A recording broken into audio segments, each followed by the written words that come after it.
This is the story of a man who is originally from Egypt. He has made Hajj for the last 20 years in a row, every single year. And he was doing an interview recently. He was asked, "You as a janitor, as a poor man, what do you think is the cause that Allah keeps calling you back to His house?" So in this interview, the man says, "This is purely from the blessings of Allah Almighty. And I am not sure of the exact reason, but I do remember a particular event in my very first Hajj that I saved up for the whole entire year before I came for my first Hajj. I went on this great journey, and as I am on a bus on my way to Makkah, I see this old woman who is old in age, big in size, struggling to walk with her cane, and you can see that she is in an immense amount of pain. So I thought to myself, what type of individual would I be if I, as a young man, sat on the bus and this old woman had to walk all the way to Makkah? So while we were stuck in traffic, I got off the bus and I went to this woman and I said, "Oh my dear mother, I ask you by Allah that please take my seat and I will walk in your place instead."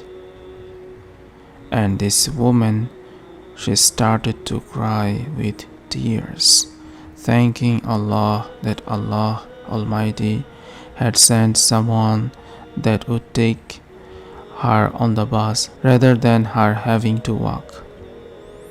And as she was getting on the bus, she turns around to that man and she says, "Oh my dear son, I pray to Allah that Allah never prevents you from making Hajj ever again."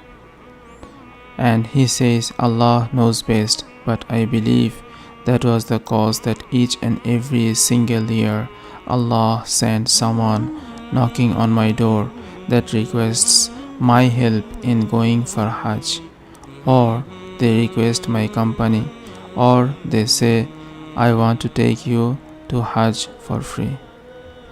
And each and every single year for last 20 years, this is what has happened. See, when we make dua to Allah, we need to remember that nothing is impossible for Allah Almighty.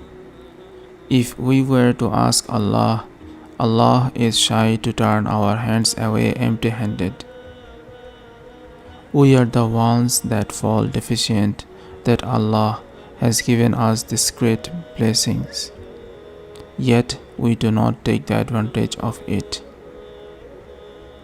Allah Almighty does not get angry when we keep asking for the things that we want and desire.